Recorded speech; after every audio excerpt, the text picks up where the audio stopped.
Hi, this is Dr. West from Eurobiotics, and today I want to talk to you a little bit about the scientific method, something that is the hallmark of science. I learned about it in my engineering studies at Penn State.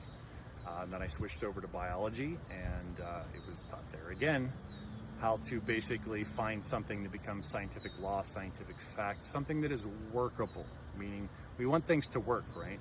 And then got into healthcare. We have a nice storm brewing in the background here, which is quite amazing to watch, but very interesting.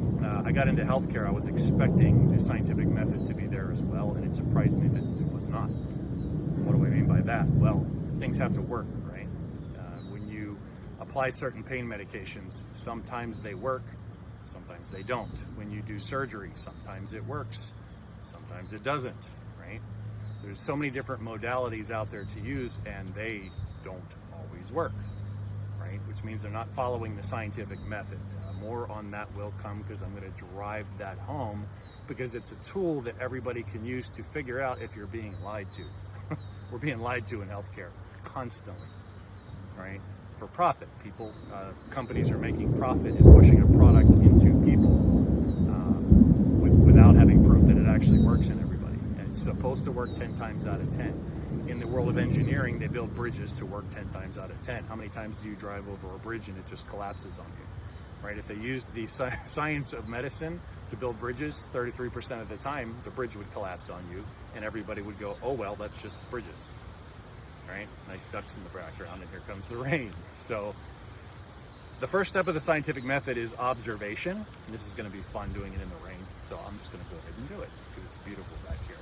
But in the middle of a drought, which we're obviously not having here in Tampa, but in the middle of a drought, if you notice, the lawn gets brown, right? Your gardens don't do too well, the farms don't do too well, but the forests, like that behind me, will continue to go and go and go. So that's an observation.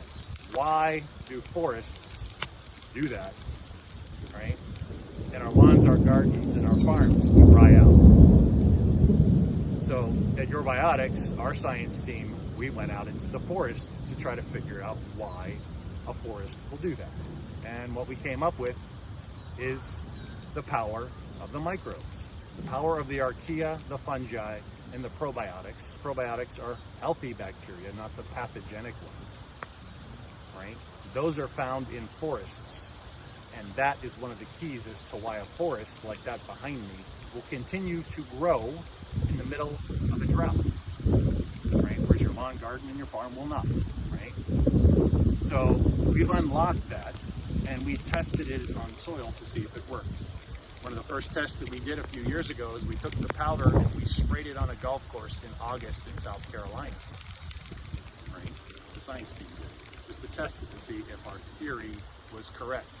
But we sprayed it only on the greens, not the rough grasses. The greens, the short grass, right? Short grass does not do very good in high heat in the sun of South Carolina in the middle of August. The long grass does, because it creates shade and it can protect itself to some degree. Right? So we put it on the greens in the middle of the sun, treated it for a while, and then we hired a drone with a thermal camera to fly over top of it. And it was surprising. Right? The most heat was coming off the higher grass. Right? The least heat was coming off the greens in the middle of the sun on a hot summer August day in South Carolina, right? So our theory was proven correct because it worked on a golf course. We took the magic of Mother Nature, we put it on a golf course and found out that it worked. It's quite amazing. All right? So step one, we observed, we tested, we found it worked. It worked really well to protect from drought conditions, unlike what I'm dealing with right now in the middle of the rain in the yard here in our property in Tampa, Florida. It's amazing behind me.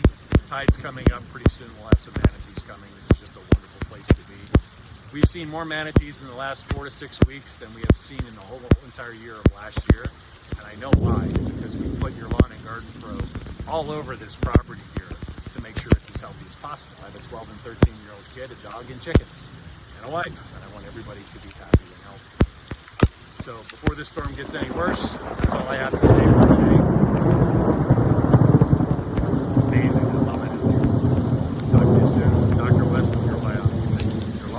Pro. Make nature come to your lawn. Make it healthy.